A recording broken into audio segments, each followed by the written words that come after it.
দর্শক, কাল তারেক রহমানের নির্বাচনী সমাবেশের প্রস্তুতি নিয়ে জানাতে ময়মনসিংহ থেকে এখন সরাসরি যোগ দিচ্ছেন বিশেষ প্রতিনিধি নুরুন নাহার উইলি।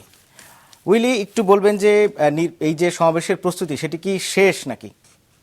আর একই সঙ্গে আরেকটা বিষয় জানাবেন আসলে যে এই সমাবেশ ঘিরে কোনো বিশেষ প্রস্তুতি কি রাখা হচ্ছে কিনা? সমাবেশ ঘিরে বিশেষ প্রস্তুতি আসলে সেভাবে চোখে পড়েনি কমল।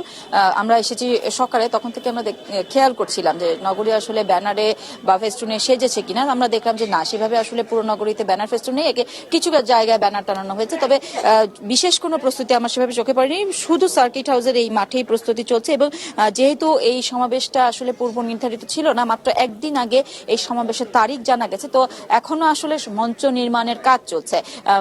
সেটি আসলে সকাল নাগাদ শেষ হবে বলে মনে করা হচ্ছে, কারণ এটি আজকেই কাজ শুরু হয়েছে এবং অন্যান্য যে কাজগুলো আছে, মাঠের যে নিরাপত্তা বেষ্টনী তৈরি করা, এগুলো আসলে চলমান রয়েছে। এগুলো সম্ভবত শেষ হতে হতে মধ্যরাত বা আগামীকাল ভোর হয়ে যেতে পারে। আগামীকাল সকালে তারেক রহমান আসবেন, সকালে না আসলে দুপুরে আসবেন। উনি 2টার সময় সমাবেশে স্থলে যোগ দেওয়ার কথা রয়েছে, আর 8টা থেকে উনি বক্তব্য রাখবেন। 12টা থেকে সমাবেশ শুরু হবে বলে জেলা বিএনপি পক্ষ থেকে নেতাকর্মীদের জানানো হয়েছে। এছাড়া কমল, আপনি যেটা জিজ্ঞেস করছেন, বিশেষ প্রস্তুতি আসলে অন্যান্য নগরীতে যেটা হচ্ছে যে তারেক রহমানের যাওয়া উপলক্ষে বেশ সাজ রব রয়েছে, ময়মনসিংহে কিন্তু আমি আসলে সেটা দেখিনি কমল।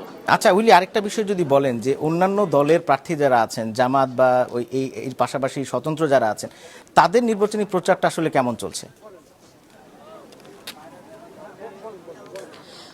স্বতন্ত্র প্রার্থী ময়মনসিংহে যে 11টি সংসদীয় আসন, তার মধ্যে কিন্তু বিএনপির বিদ্রোহী প্রার্থী স্বতন্ত্র হিসেবে লড়ছেন 9টি আসন এবং তারা কিন্তু বেশ সক্রিয়। তারা আসলে ভোটারদের কাছে যাচ্ছে, ভোট চাইছে এবং আমরা দেখেছি বিভিন্ন জায়গায় তাদের ব্যানার দেখেছি আমরা। এবং গতকালকে কিন্তু ভালুকাতে একটা ঘটনা ঘটেছে, দুই পক্ষের মধ্যে সংঘর্ষ হয়েছে, 30 জন মতন আহত হয়েছে। এছাড়া জামায়াতে ইসলামের প্রার্থীদের ক্ষেত্রে যেটা দেখলাম যে তারা প্রার্থীরা আসলে মাইকিং করছে, ভোট চাইছে মাইকিং এর মাধ্যমে, এবং তাদেরও ওরকম আসলে ব্যানার দেখিনি, তবে মাইকিংটা বেশ চোখে পড়েছে।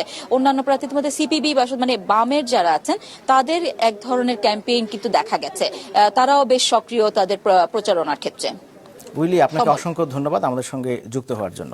দর্শক, আমরা কথা বলছিলাম ময়মনসিংহ থেকে আমাদের বিশেষ প্রতিনিধি নুরুন নাহার উইলির সঙ্গে।